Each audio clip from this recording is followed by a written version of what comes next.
Hello, ladies and gentlemen. In this part of the podcast, we're going to regale you, or rather I am, I suppose, with tales of Beachhead, specifically Beachhead Brawl, the Warhammer 40,000 tournament that I was involved in TOing/judging. I don't like to kind of over-egg the situation by saying TOing because, you know, Adam does that work and he does it very well. He deals with the troubling task of taking on everyone's questions and dealing with all of that fun prior to the event. I basically just rock up on the Friday, walk around the place and make sure that people's questions are being answered and things are running semi-smoothly. But yeah, Beachhead Brawl, it's a 40k event that takes place at the Beachhead event, which happens in Bournemouth at the BIC, which is the Bournemouth International Centre. And I'm going to essentially talk about it for a little bit with the occasional and hopefully insightful question from good old Phil. I do. I've already got two. Oh, okay. Well, there you go. Do you want me to do like a sort of expanded intro and then hit me with the questions, or how do you want to break this down? I'll ask the questions now because they're relatively mild. Oh, mild questions. Okay, mild questions. Mild questions. They're not 40k rules questions or anything like that. It was in your role that you were doing, not TOing, but sort of. Did you A, get a lanyard, and B, did you get a high vis vest? I did have a high-vis vest that had Judge written upon the back of it. So in my own interesting way, I kind of occupied an almost kind of like 2000 AD Judge-type role, just minus the aggressive headwear and powerful sidearm. As for the lanyard, no, lanyards were not given to me. I had just a wristband, essentially. Adam had a lanyard denoting some level of senior status. There probably was a lanyard available for me somewhere, but me just being the brash kind of, disorganized human I am, I just kind of walked in places I probably wasn't supposed to go, but just did so with enough kind of sense of self-importance that no one stood in my way. Well, that sums up your 40k career in general, I think. Well, exactly. My own kind of ego is a messy thing, and I so often just bulldoze into situations. But no, look, I mean, yeah, the high vis and or wristband combo was sufficient to denote my my official status, I suppose. So yeah, it was all good. Fair. That's good. Was those the two questions in one? You just wanted to know they about? Were. It was. They were gimmies, Dan. We were starting off smooth before the hard-hitting journalistic questions come later. Well, there you go. So yeah. Anyway, yeah. So Beachhead has been going for a few years, or many more years than Beachhead Brawl has. Beachhead Brawl essentially started in 2020. So the first Beachhead Brawl took place in 2020, where myself and Joe, who was still with the Lookout Sir podcast at the time, took part. Did quite well, actually, at the first Beachhead. I came 5th overall with 5 wins, 1 loss. That was a year that I had aspired to do well with Eldari, or Elder as they were still called at the time. That was going to be my big year for ITC Warhammer 40,000. Little did we know, Phil, back then what we would be facing. But the year got off to a good start in terms of my 40k-ness by coming 5th in that event and winning another, and I think doing okay at another one as well. But yeah, you know, 'tis what it is. 2020 is not something we need to kind of dwell on or talk about, other than it was, the first year that it started. I attended as a player. Essentially, COVID happened, 9th edition happened. I kind of fell out of the idea of chasing the meta and being, a particularly competitive player. From 2022 onwards, I've been contributing to Beachhead Brawl as a judge. So this was the 4th year. So I did 22, 23, 24, and now 25. Yeah. So I've done a whole sum total of 4 Beachheads in a judge capacity and played in one of them. And I did that because, to be honest with you, I really love the competitive scene. I really like the guys that I, get to do the judging alongside. They're a really group of people. The community around in Toyment and Bournemouth are really great. And it just felt like a kind of natural evolution of my time within the competitive scene, which was to say that I was kind of happy to let it go and play more in a kind of generally casual manner. So it's actually really nice to still kind of be involved in the scene, as you will, by simply turning up and telling people what the rules are. No, very good. Yeah, sounds good. Yeah, and look, I mean, it's gone from strength to strength. I think in 22 we had a really good turnout because COVID. 23 and 24 we were a bit lighter. I think 23 was a good year for them. I think, if I remember correctly, that may well have been the year that Lawrence and an individual called Vince tied it up, for kind of best overall player. In fact, that might have been 22. But that gave it a little extra exposure.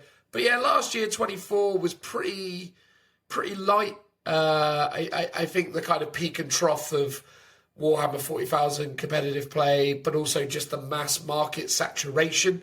A lot of people were doing a lot of events in like 22, 23, 24 to meet market demand. And I think it probably got to a place where it was becoming a bit excessive. So 24 was quite light, but yeah, this year was by far and away the biggest 40k Beachhead Brawl that we've been able to put on. So we had 200 players in total, which is pretty remarkable. And that was 200 players playing 6 games of Warhammer 40,000 over 3 days. So yeah, pretty good stuff. What category does 200 players put you in terms of ITC? Is it like a major, a super major?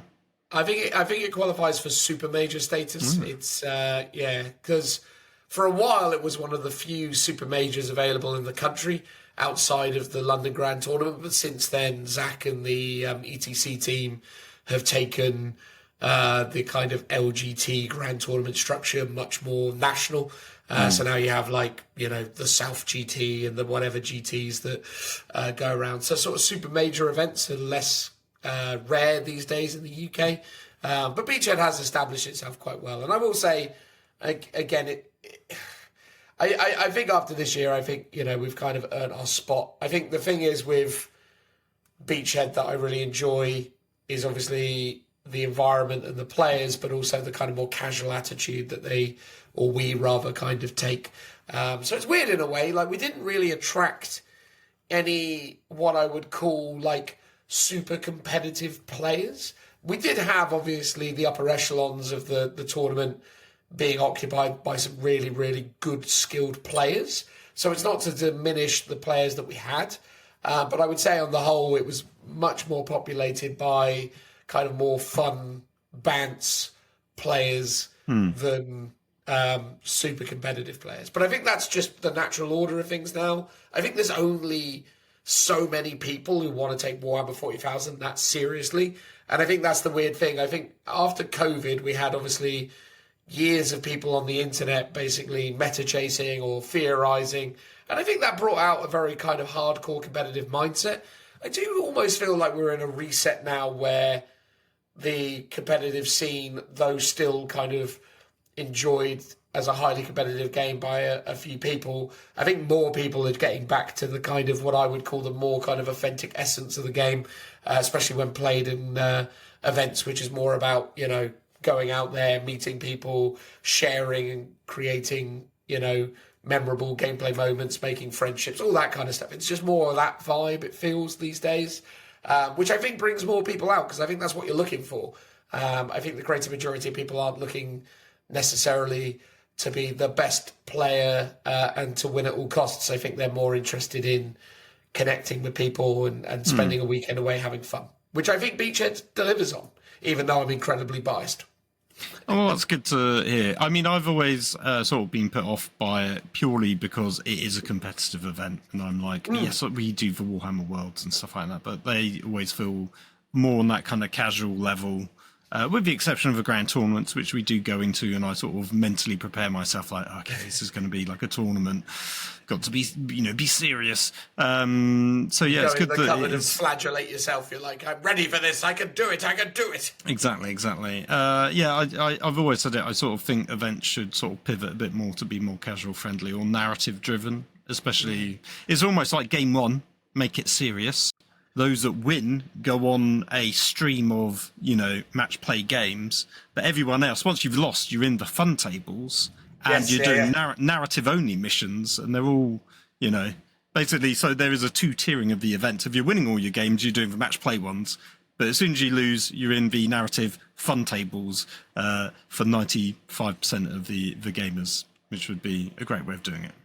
Yeah, I mean, inserting a narrative into it's certainly an interesting play. I think the problem is with that, though, is that I think people still kind of enjoy playing those kind of fixed missions and those kind of things, because that's how a lot of people engage with the game. So I'm not sure how 80% of the field would take to the idea of, right, well, after 3 games, you're in the lower percentiles. Now we're going to break out the soft play area, and we're going to come everyone. It doesn't necessarily. Well, here you go. You could say it's not soft play. It's not casual. It's just different, and it's more thematic. But it could still be competitive if you want it to be relatively competitive. And I think most people fall into that category of they want to try their best. They still want to win. But at the same time, they probably, I don't know, maybe they would, but I think would enjoy a bit more injection of narrative flavour, or playing even, just a mission that isn't from either a book or the deck that it now is. And instead it could be something similar to those, but just something new. Because I guess the thing is, if you make it too thematic and too narrative, the problem is, as you always say, it's a hat on a hat, and it's extra layers of rules, and events are very time constrained. So you don't really have time to adjust to a bunch of extra stuff. As fun as, events catering for those would also be. Yeah, look, I don't want to say you're wrong, because I don't think you're necessarily wrong, but I think the thing is, with the people that come along to these sorts of things, I think the fun social element is still driven by playing a game that's understood. And although I think a certain percentile of those players would be okay with a kind of mad, fun set of gameplay mechanics, most of them probably aren't interested in having to learn rules on the fly or take on new mission structures. They kind of want the game to be the game, and then the fun and social element kind of layers on top of that. So it's, we understand what we're here to play. Because I used to do that. I used to go to campaign weekends where they would sneak in like all sorts of like variables. So like we'd need to bring a 1,000-point army to account for this game, and we need to bring a 1,500 point for this game, and then we'd need 750 for some reason for this one, and they would always mix up, and they wouldn't tell you on the day exactly what was happening, but you'd be dealing with the game, and they'd be like, right, the next mission is this. And it was really cool because all of us were there with that mentality, and also the game was different back then, because I think as a player base, we were much more open to that kind of asymmetric or more sort of dynamic gameplay mechanics. I think we were more kind of tuned into those ideas because the game hadn't become so homogenized that it had become kind of, well, not homogenized, more sort of uniformed. Whereas these days, I think a lot of 40k players really struggle with the idea of playing something that isn't Pariah Nexus, that wasn't whatever it was before Pariah Nexus now. I forget what it was called. Leviathan. Leviathan, yeah. Yeah, I think people struggle because I think they just sort of go, oh, God. And if you have to explain to them, right, well, here's a very specific... Because this is the thing, Phil. You and I remember when missions were structured in a particular kind of way. A lot of these players have no memory of that whatsoever or never engaged with it. So when you sort of talk about the idea of explaining the relic to that room would just be right. I agree with that. And yeah, I can see it causing problems with people. So I think, yeah, I can concede that as a thing that maybe isn't what new players would want, or maybe find difficult to grasp. But maybe the shift needs to happen first within the rule set in terms of promoting more of a narrative way of playing that is more match play than Crusade. Yeah.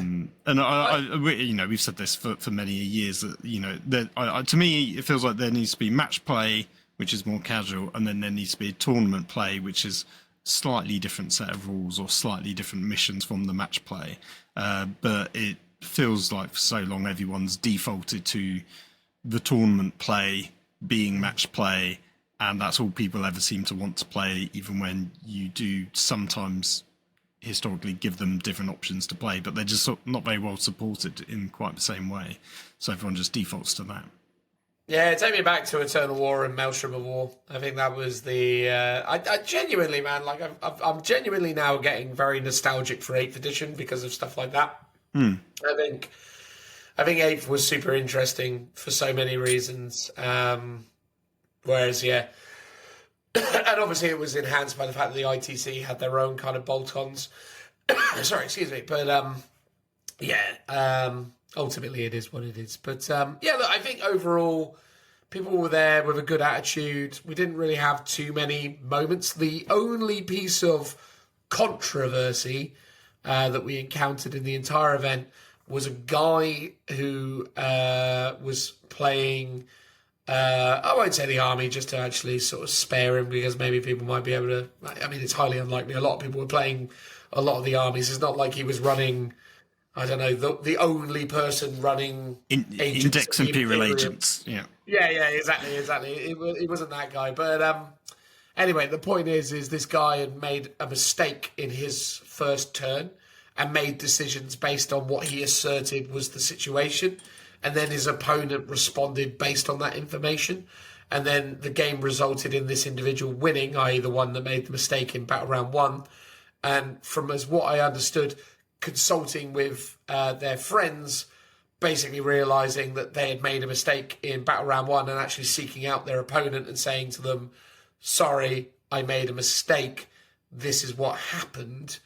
And then essentially there being a bit of a kind of friction as the two individuals attempted to kind of resolve, because ultimately, understandably, the person who had cheated owned up to it. And to say he cheated isn't even really fair. He just made a mistake, right? Yeah. And he owned up to it straight away, and he's really, he seemed like a really good dude. And, you know, we'd been sort of chatting with him on and off throughout the weekend. He seemed great. And his opponent was great as well. It's just, I think the thing is, understandably, the guy felt a little bit hard done by, because he's like, well, that was a huge part of the game and it sort of dictated the pace, and you know, I lost because of it. What we decided was we basically said, under the circumstances, we just can't know the outcome. We would like, if you are comfortable to do so, the two of you agreeing to a draw. And if you can't agree to that, then we'll render a verdict in terms of how we're going to move forwards. Unfortunately, they both agreed to the draw. They hugged it out at the end of it. It was all very amicable, but there was a little weird tension to it because, understandably, I understand. If you're there and you're trying to win, it's frustrating to lose, but it's also frustrating to lose and then find out you lost because of a decision or because of a mistake. And you could argue that the correct decision was to give the person who lost the win, but I think at the end of the day, it's such a series of events. You know, it's like so many things. Yeah, like a chain reaction, I guess, of stuff. Quick question: what game was this in? Oh, I think it was game 5, game 4. Oh, okay. So potentially, if it was on the Sunday, right? Okay, yeah. Interesting. Yeah, so I presume he hadn't been doing that thing the rest of the time, and it only came up in that one game. Again, I have to assume so. But again, odds that you wouldn't, because in my mind, and might be a bit cynical, and I'm not necessarily sure I would even suggest this, but it's odds to seek out your opponent to apologise, and if you thought it was such a big thing that you had to do that, not give them the win. Yeah, like, and I don't if you're not going to do that, that just keep stum. if you don't want to give them the win, just don't tell anyone. But I could understand wanting to get it off your chest. Maybe he wanted to get it off his chest, but didn't think it had that much of an impact on the game. Maybe. Yeah, I sit on both sides of the argument in so much as I think if say you, Phil, obviously not you in this example, because if it were you, I'd fight to the death to get the win off you. I'd be like, no, not having it. But no, what I mean is in like a tournament scenario, if my opponent had come up to me and said, look, mate, I'm really sorry, I made a mistake. And I'd be like, okay, so what do you want to do about it? And he says, well, obviously, I just want to let you know. I probably would have just been like, at that point.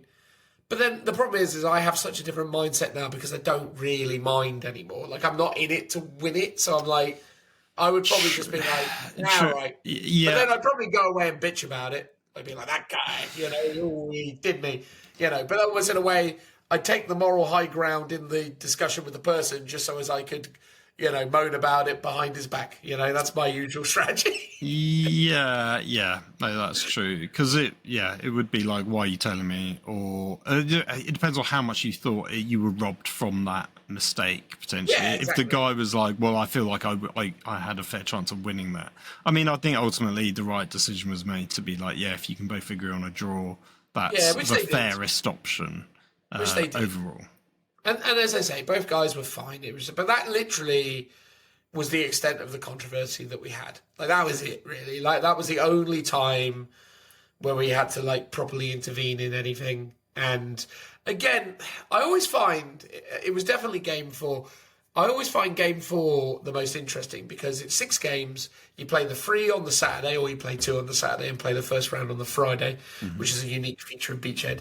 But Game 4 is an interesting one because 9 times out of 10, if you're going into Game 4, you know the lay of the land, right? You know what you're going into the next day. So say you've gone 3-0, you've probably made decisions that evening, that Saturday night, to influence your Sunday. You're going to be like, oh, I would go out drinking, but I've gone 3-0, so I don't want to do it, Right, you want to take it seriously. Yeah, exactly. You're thinking about the matchup. You put a lot of pressure on yourself. It builds, right? Because there's 12, 13 hours between rounds. Like, basically, your last round finished at 7:30, 8 o'clock, and your next one starts at, 9 o'clock. So you've spent 12, 13 hours milling this over. You're working yourself up about it, and then you lose. It's probably, I know from experience, having gone 3-0 at tournaments and losing Game 4, it's quite frustrating, because you're like, dang it. Because you think, the chances have been scuppered. Yeah, well, that's it, right? And ultimately, it is what it is. Someone's got to win, someone's got to lose, unless, of course, you get a draw. But, so I do understand why Game 4 in a format such as this does carry a little bit more weight because, you give people a lot more opportunity. And then at that point, they have that weird dilemma where they're like, well, now what do I do? Because now I've got 2 more games to play. I suppose I'll go and try and win and then see what I do in Game 6, I guess. But then, I don't know. But then you're thinking, should have just gone out last night. Should have stayed out with the boys. What was I doing? What wasted? It comes with caveats, I guess. But anyway, so that was it really in terms of Wibbles. Overall winner was Blood Angels, I believe. Can't remember the name of the guy who ran it. Also, I think it was Guard came second, and then Slaanesh Demons came third. Slaanesh Demons are in a pretty strong spot at the moment. So that was cool and fun and interesting. They didn't end up live streaming it. I said on the podcast that we did last time that they were live streaming it. They didn't. Basically, the people fell through on that front. But it was a really interesting one. I basically spent the weekend mostly doing 40k, but I moonlighted and did a little bit of ad hoc judging on Age of Sigmar as well, which was quite funny. Ooh, interesting. Do you want to know something funny though, Phil? I went over. The reason I got involved with some of the Age of Sigmar stuff is I went up to chat to the TO because I thought someone had made a mistake. Because I saw a Be'lakor army. So Be'lakor has an army of renown. Yes, yeah. And Be'lakor's army of renown specifically lists the units he can take in that army of renown. Right. And most Army of Renown's field don't allow you to take the faction terrain. Oh, but this one does. Well, apparently it does, because what it does is there's a specific FAQ. But anyway, at the time I was like, oh, can Bella Score take that thing? I said to the judge, and the guy was like, oh, God, that's probably quite a big deal. And then he starts looking into it and dives deep, and then it takes him a while, but he manages to find the rule. But that's how I started. I mean, in a way, it isn't a big deal because they're free, so it's not like it affects your army list. But the buffs that it would give your army would have an impact for sure. Oh, huge! Well, that thingy. It's like, it's the one that Richie always uses where you roll the dice and it charges it up. The warp gates thing. Yeah. And it boosts your magic casting abilities. It does lots of mortal damage. But anyway, it turns out that not all Army of Renowns are restricted to having their thing. Anyway, interesting. It's funny. I had an interesting, slightly to deviate the conversation slightly, an interesting rules chat with Sean today because we've been discussing Soul Blight Grave Lords, not graveyards. And I noticed, and I was clarifying with him some rules mistakes where the rules contradict each other. So Belladama is the lady on the wolf. And she has an ability that can add 3 to the control score of Vargskies, I think it's pronounced. Okay. They're like the big sort of bats, creatures with no wings. They're sort of, I know sort of weird bat wolf things. But so she adds 3 to their control score, but they have a rule called Beast, and Beast means you can only have a maximum control score of 1. And it's like, oh. So she adds 3 to it, but the other rule counteracts it and contradicts it. And the general FAQ say if a rule says you can do it and another rule says you can't, then you can't because the rule that says you can't takes precedence. Interestingly, she's also got a spell that she can cast on wolves that increases, I think, it doesn't increase their control score, but it removes the beast ability from them to basically uncap their control score. So the unit isn't just 1, it's however many models you've got on a unit. So it's interesting that there are stipulations that do that. And then basically Sean looked it up on Reddit and found other people 6 months ago discussing it and going, yeah, this is like clearly a rules as intended versus rules as written issue, because this is like a genuine mistake and needs an FAQ and hasn't been FAQ'd. But, the new book is on the horizon, so hopefully it'll be fixed. They'll clarify on that point. Yeah, exactly. Talking rules, I suppose. I may as well give a sort of a sort of overview of probably the most consistent questions I was asked in my TOing duties. Basically, the sticky wicket of the day is attached units, i.e. HQ units or character units attached to bodyguard, or rather units that then become denoted as bodyguard, and their interactions with secondaries, specifically Pariah Nexus secondaries, and also actions and circumstances which break those actions and things that you can do while doing said action. So those are the things that are really interesting, because basically Pariah Nexus, it appears, has been written to give you a number of, obviously, competitive rules, but there's a lot of really weird interactions with attached units, because basically the rule for an attached unit is a hero character joins a unit, and in so doing, that becomes its bodyguard unit. You cannot purposely allocate wounds to that hero or character. It can only have wounds allocated upon it based on the rules of the aggressor, i.e. precision. Yeah. And ultimately, there are a number of interesting interactions where secondaries work in conjunction with the attached characters, basically. So one such example is, oh God, I've forgotten the name of the actual secondary, but it's the one where you need to kill a unit on an objective. Right. So what is it called? Overwhelming force, maybe, something like that. Anyway, you have to kill a unit on an objective, right? So you kill the unit on the objective. However, it only counts if you kill the unit on the objective and kill at least one character attached to it, it turns out. And that was a question that people were asking a bunch. So we were like, yeah, that's a bit. I've had that issue before when I've been playing games where, as you say, a unit is one count. In my mind, it counts as one unit until you kill the bodyguard. Then you count as having killed one unit, but then there's still one unit remain because they technically split into two units. Yeah, they become a new unit essentially. Yeah. I mean, it's not clarified as them being a new unit. They just basically become, or maybe the language does say that, but basically, yeah, the broad assertion is once the bodyguard unit's dead, the character becomes a character unit of one.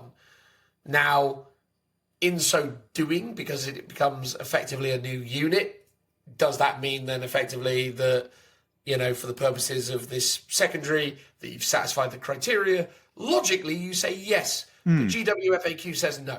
Oh, really? Yeah. So these are the sorts of things that are really interesting. And another one, for example. So say, for example, you're doing not a cleanse, but one of the other action-based secondaries where you start the action in your turn, but it resolves at the end of your turn. Like is it the defuse the bomb one, or the defuse? It's for blowing up the terrain piece, right? Yeah. Sabotage or whatever. Sabotage. It is, that's it. Yeah. The thing. So you start that, right? So what can you and can't you do in order to do an action, Phil? You can't advance. You can't advance. Fall back. You can't shoot. You can still fight in combat if you happen to be in combat. Yeah. What else would there be? You can't be battle shocked. You can't have a control. Yes. score Battle zero, shock. Yeah, like, that's it. That. Yeah. So in your opponent's turn, what weird rules you think a unit doing an action can actually still do? Overwatch. Yeah, which is so weird. Yeah. But is it not? Because it's got to be completed at the end of your opponent's turn. Yeah. Wait, surely that still counts as shooting, though. So therefore, it says while you're doing an action, you can Overwatch. Where does it say that? In the FAQ. What are they on? That's weird. It's like, what I'm telling you is, mate, and it's stuff like that where you're like, okay, what is going, like, there's a logical answer to things, and then there's the answer, and you're like, all right, great. And there's all this stuff. Do you know what? It makes me realise that's one of a few times where you go, abilities that trigger battle shock in your opponent can actually be really strong. Because most of the time we're like, battle shock, whatever. It's not like, to me, it's often not that big a deal in the game, or shouldn't be. It should be bigger in the game and doesn't have as much impact. Whereas actually, if you could trigger a battle shock on the opponent that's midway through an action, and therefore it makes them fail an action, which I don't know if it necessarily would, but because it might be you can start the action so long as you're not battle shocked, but you can be battle shocked while doing the action, which would be an interesting case. But if it forced you to stop doing the action, I think that'd be quite clever. Yeah. Also, though, as well, say, for example, if you were doing a thing on an objective and that was required for you to score and the unit dies, but the character... this was it. This was in relation to...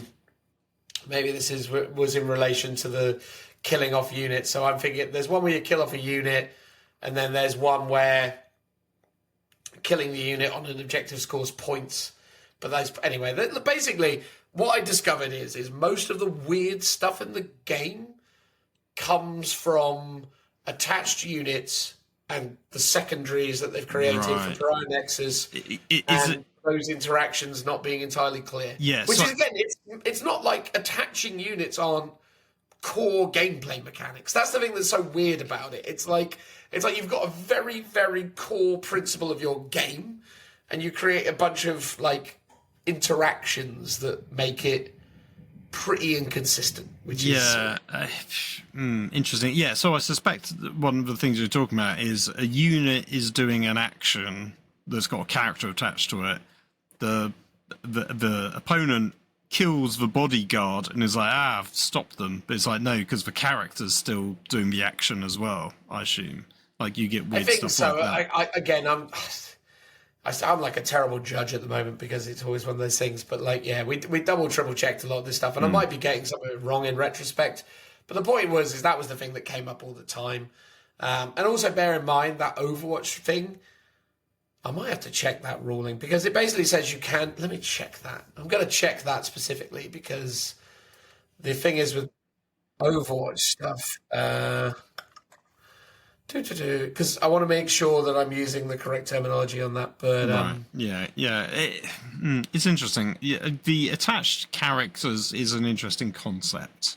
I sort of feel like AOS does it better where, and this was much more like the old Lookout Sir rule of like 8th edition where you just have to be near a unit to be protected, but you're not like joining it. And it also allows you to choose sometimes who's benefiting from the abilities of that character, whereas now to me it always feels like you're list building to add a character onto a unit specifically just to buff that unit, and the character itself is not really noteworthy in any way. It's just a buffing piece that costs a bunch of points, which is always a shame. However, the interesting stuff, and it's something we talked about last week, where I was basically claiming base sizes don't really matter as much anymore if you want to have like a slightly bigger base on a character model, because it's a cool diorama. You should be able to, because aura abilities aren't really a thing in 40k because you just have a unit attached to a unit instead, whereas in AOS it would be much more impactful because I think still it is based on sort of, it's not quite an aura ability, you've just got to be within combat range, which is a fixed distance, right? So having a bigger base would allow you to do that slightly, but I still don't think it's that big a deal. But yeah, Pariah Nexus mission deck FAQ, page 6, question 1.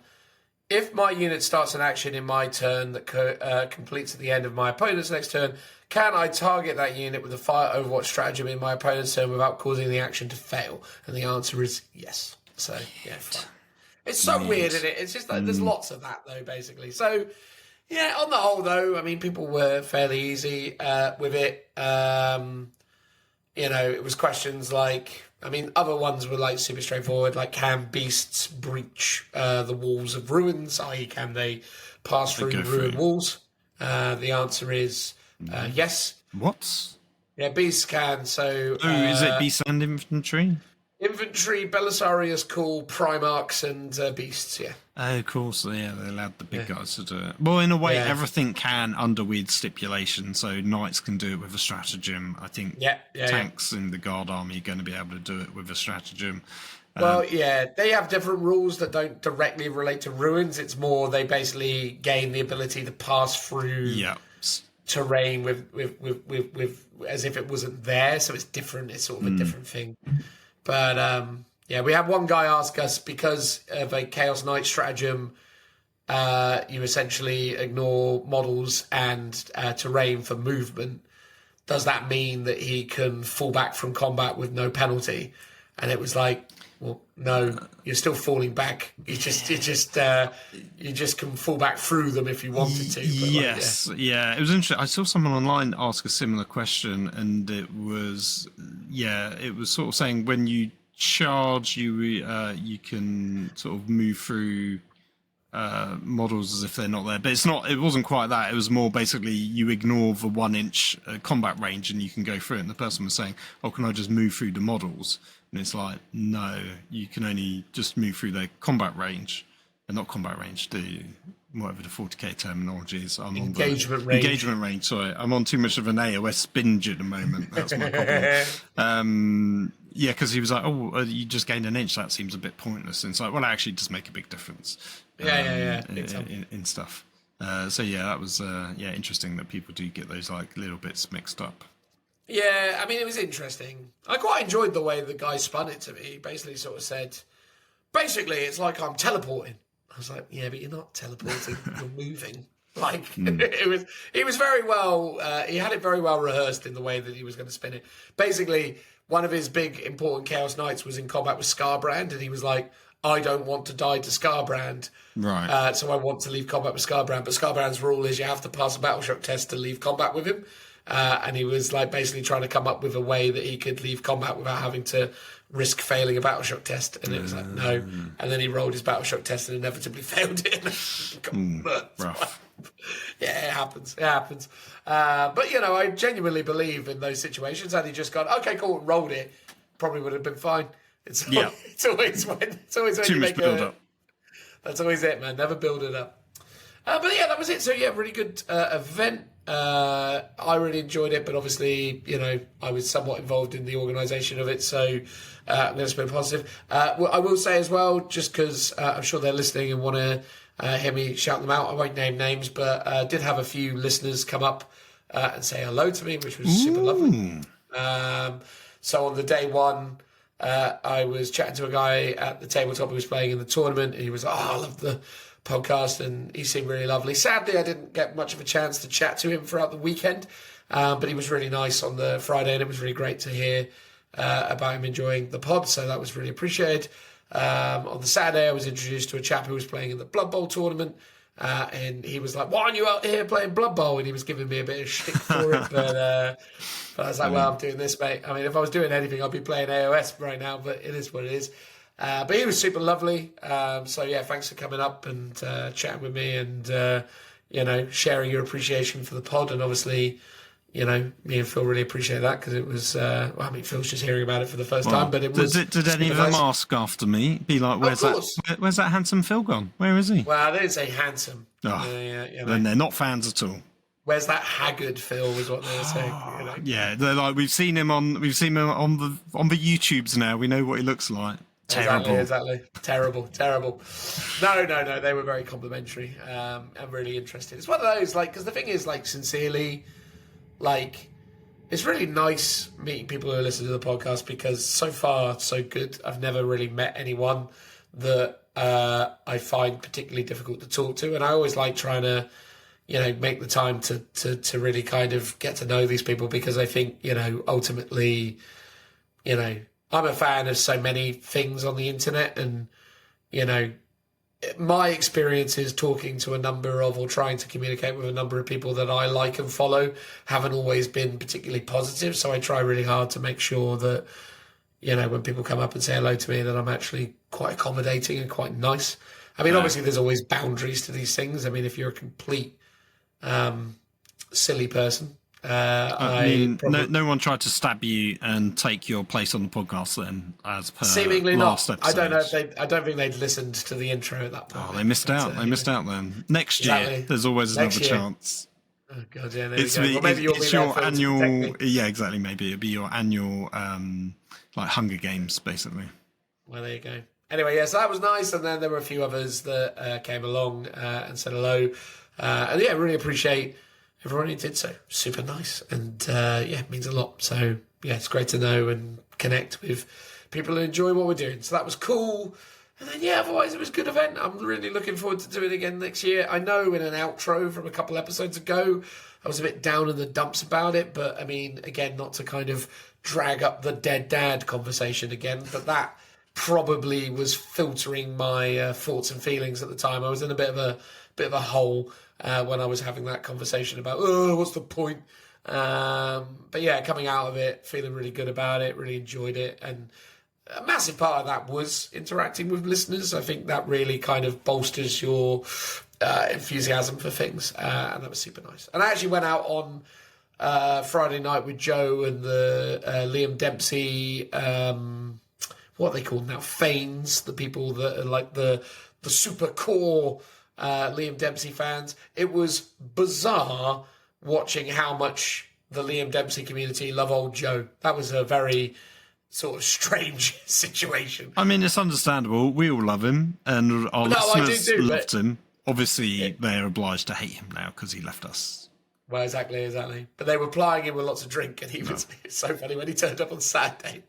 He was so fragile. I literally, he'd been like, I've thrown up 5 or 4 times or whatever it was, and I sort of patted him on the back, and he went, and I was like, oh God. He was absolutely done for. What was he playing, and how well did he do? Do you know? He's playing Nids. He only played 5 out of 6 games. I think he won 2, lost 3. Ah, okay. I think he did all right, but not great. Had a really good game 1. I think he lost game 2, won game 3, and then lost games 3 and 4 and 5, basically. That'd be the hangover doing him in. Well, he was much more fresh on the Sunday than he was on the Saturday. Oh, it was the it was Friday night event. Okay. Yeah. And then, that was it, really. It was good. Honestly, I know, it sounds... I mean, I don't make any money out of this stuff. It costs me money to go and support the event. But I genuinely love it and enjoy it. And I'm hopeful that Phil will join me next year. Come play some Blood Bowl, come play some AOS, come play some Adeptus Titanicus, come play Horus Heresy, come play Yu-Gi-Oh!, Magic the Gathering, Pokemon, Historicals, wow, I do it Kill all. Team. Yeah, honestly. And again, Duncan Rhodes' painting competition was there, and that was really cool. So old Dunky Rhodes was there doing his thing, plying his trade. Very cool. And a nice chap that Phil, from No Retreat, won Best Army with his Imperial Knights. Guy called Ollie. Yes, yeah. Stunning army. I believe that's the one that won the one of the either No Retreat awards or one of the Best Army awards at No Retreat last time. Yeah, that was really nice. Super lovely dude as well. I had the good fortune of chatting to him a little bit during the event. He was really, really decent human being and great looking army. So that was cool. But I'll tell you what, Phil, believe it or not, the painting standard this year was extraordinarily good. I think, we only had to tell one fella that he had to sort out his army because it wasn't tabletop worthy. And to be fair, his army was actually really beautifully painted, bar one rhino, which he had just sprayed red. Oh. and we spotted it, and we were sort of. I was like, dude, is that just red? And he was like, yeah. I was like, but it was on Friday night that he'd done it, and I said to him, look, I'm going to ask your opponent what he thinks, but I think this is the compromise. Have your score for this one on the understanding that when you get back here at 1 o'clock tomorrow, that rhino is either not on the table or it's painted. And credit where credit's due to him, he painted it. So he had some spare paints on him, or he was living nearby. Yeah. Oh, that's good. Yeah. And he was a lovely dude as well, actually. I had a really good time chatting with him throughout the weekend after that, because it was like, you worry sometimes that these interactions will be negative, but it was a really positive thing, and he was really good about it. And I'm glad I made that decision, because I think, had I just come up to him and just been like, no painting score for you, it would have probably just resulted in him being like, oh, I don't want to bother with this, because I think that's the thing. Like, one of the things that always weirds me out a lot of the time with the TOing stuff is the pressure that you put upon yourself because of what you presume the internet's going to say, because you worry that, because people talking about this stuff at home always just go with the most hardcore version of the rules. It's like, if I was there, I would tell them, no,